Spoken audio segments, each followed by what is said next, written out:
Pacific ocean जैसे गहरे समंदर के ठीक दरमियान में यहाँ एक छोटा सा आइलैंड पाया जाता है जो कि ईस्टर आइलैंड के नाम से जाना जाता है। कई दहाइयों से इसी आइलैंड के पुरअसरार कहानियों ने लोगों को हैरान कर रखा है, जो पैसिफिक ओशियन के बीचों बीच मौजूद है। लेकिन ऐसी क्या खास बात है इसी आइलैंड में, तो चलो जानते हैं। पैसिफिक ओशियन में मौजूद ये आइलैंड ईस्टर आइलैंड के नाम से मशहूर है, जहाँ पर अजीब व गरीब किस्म के बड़े बड़े स्टोन स्टेचूज पाए गए हैं। लेकिन आज तक किसी को पता नहीं चला था कि आखिर ये स्टेचूज किसने और क्यों बनाए हैं, क्या इनका कोई खास मकसद था। और सवाल यहाँ ये भी बनता है कि आखिर इनके बनाने वाले गए तो गए कहाँ। रापा नुई, जो कि ईस्टर आइलैंड का पुराना नाम था, ये ईस्टर आइलैंड चिली के टेरिटरी में आता है, जो कि पैसिफिक ओशियन के बीच में वाक़या है। लेकिन ये आइलैंड इंसानी आबादी से इतना दूर है कि यहाँ आसानी से जाना बहुत ज्यादा मुश्किल है, क्योंकि इसको दुनिया के नक्शे पर दूर दराज मकामात में से एक को समझा जाता है, जो कि चिली के साहिल से 3700 किलोमीटर दूर पाया जाता है। ये इतना बड़ा फासला है कि पाकिस्तान की कैपिटल इस्लामाबाद से लेकर रूस के शहर मॉस्को तक जाता है। इसी आइलैंड तक सिर्फ जहाज ही जा सकता है। ये आइलैंड 63 स्क्वायर माइल पर मुश्तमिल है, जहाँ पर 887 ह्यूज स्टेचूज पाए जाते हैं। इन स्टेचूज को मोआई का नाम दिया गया था और साइंसदानों का मानना है कि इन स्टेचूज को 13वीं से 15वीं सदी के दरमियान बनाए गए हैं। इन स्टेचूज को अगर देखा जाए तो इनकी नाक लंबे, चेन्स लंबे, रेक्टेंगुलर किस्म के कान, बड़े बड़े आबरू और बहुत ही डीप किस्म के आंखें थे। ये काफी अजीब लगता है कि अगर इनके नाक को देखो तो फिशिंग के लिए इस्तेमाल होने वाले हुक्स की तरह है। शुरू में लोगों को लगता था कि स्टेचूज के सर यानी हेड ही बनाए गए थे, लेकिन हैरत की बात यह है कि ये तो पूरी की पूरी बॉडी बनाई गई थी, जो कि जमीन के अंदर छुपी हुई थी, जिसकी एक्सकेवेशन की गई और 2012 में उन्हें बाहर निकाला गया। ये स्टेचू दर हकीकत बहुत ऊंचे थे, जिसकी ऊंचाई 33 फीट और वजन 90 टन थी। हैरानी की बात तो ये थी कि इन 887 स्टेचूज में 834 स्टेचूज आतिशफशा पहाड़ से आने वाले वोल्केनिक ऐश से बने थे।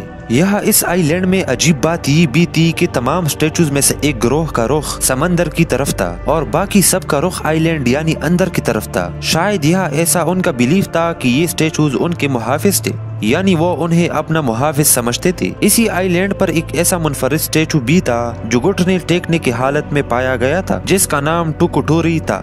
साइंसदानों का ख्याल है कि इस स्टेचूज को फेस्टिवल ऑफ फ्रूई में एक एंशिएंट सिंगर के तौर पर रखा गया था। इस स्टेचू का सर काफी ऊंचा और उनकी दाढ़ी भी थी। टुकुटोरी दीगर स्टेचूज के मुकाबले में बहुत ज्यादा इंसानों की तरह नजर आता था। टुकुटोरी का साइज काफी छोटा था और इनको पोना पोवा नामी सुर्ख पत्थर से बनाया गया था। पहली बार 1722 में जब यूरोपियंस इसी आइलैंड पहुंचे थे तो वहाँ पर मकामी आबादी तकरीबन 3000 के आसपास थी। लेकिन सवाल यहाँ ये भी है कि आखिर इतने कम लोगों ने इतने ज्यादा स्टेचूज बनाए कैसे और इनको आइलैंड के साहिल तक पहुंचाए कैसे। इस बारे में काफी अजीब व गरीब नजरियात पाई जाती है। उनमें काफी मशहूर ये भी थी कि इनको एलियंस ने बनाए है और मुंतकिल की है। लेकिन कई दहाइयों तक साइंसदान हैरान थे कि आखिर इनको एक जगह से दूसरी जगह मुंतकिल कैसे किया गया, क्योंकि ये स्टेचूज इंतहाई वजनी थे।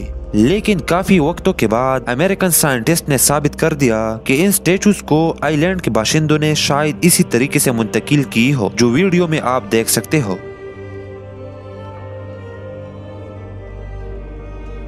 लेकिन सवाल यहाँ ये भी है कि मुट्ठी भर लोग ऐसे शानदार और बेशुमार स्टेचूज कैसे बना सकते हैं। हाल ही में एक तहकीक की गई साइंसदानों ने कि जब किसी भी आइलैंड पर मौजूद किसी भी तहजीब की उरूज हुआ करती थी तो यहाँ बाशिंदों की तादाद ज्यादा से ज्यादा कितनी हुआ करती थी। ये एक सवाल था। जब तहकीक मुकम्मल हुई और नताइज सामने आए तो वो काफी अजीब व गरीब और गैर मुतवक्का थे। उन्हें मालूम हुआ कि तकरीबन 17,500 लोग इसी आइलैंड पर आराम से रह सकते थे। कम से कम 19% जमीन पर पोटैटो यानी आलू की खेती हो सकती थी, जो कि उनके खाने का सबसे बड़ा जरिया था। बाकी सी फूड मछलियाँ वो कंज्यूम करते थे इसके अलावा। तो इन नंबर से मालूम होता है कि इन स्टेचूज को बनाने के लिए यहाँ आइलैंड पर काफी तादाद मौजूद थी। लेकिन सवाल यहाँ ये भी है कि आखिर ये लोग गायब कहाँ हो गए। क्या जमीन उनको खा गई या आसमान? पहले तो ये कहा जाता था कि इनकी आबादी में इस कदर कमी की वजह एक माहौलियाती पहलू यानी इकोसाइड है और मकामी लोगों ने बड़े बड़े जंगलात और खजूर के दरख्तों की बेदरख कटाई की थी ताकि इन स्टेचूज को इधर से उधर ले जाने के लिए जगह बनाई जाए। और साथ ही ज़राअत के बारे में उनका ख्याल था कि दरख्त काफी तेजी से बढ़ती है, यानी दरख्त बहुत ज्यादा तेजी से कटाई के बाद बड़ा हो जाता है। लेकिन ये उनका गुमराह कुन तस्वर था, जिसके नतीजे में माहौलियाती बिगाड़ पैदा हुआ और ये भूख की सूरत में निकला। लोग भूख से मरने लगे, उनके पास खाने के लिए कुछ बाकी नहीं रहा और जंगे नस्ल कशी शुरू हुई। लेकिन ये मिस्ट्री भी काफी साइंसदान नहीं मानते। उनका मानना है कि ये गलत है। कुछ लोग ये भी मानते हैं कि जब पहली बार यहाँ यूरोपियंस आया जाया करते थे तो उन्होंने यहाँ बीमारियां छोड़े, इसी वजह से लोग यहाँ से नकल मकानी करने पर मजबूर हो गए। इस आइलैंड के बारे में काफी मिस्ट्रीज मशहूर है। अगर आप भी कुछ जानते हैं तो काइंडली कमेंट बिलो। तो दोस्तों, अगर वीडियो अच्छी लगी हो तो काइंडली लाइक, फॉलो, सब्सक्राइब करें ऐसी ही अच्छी वीडियोस देखने के लिए।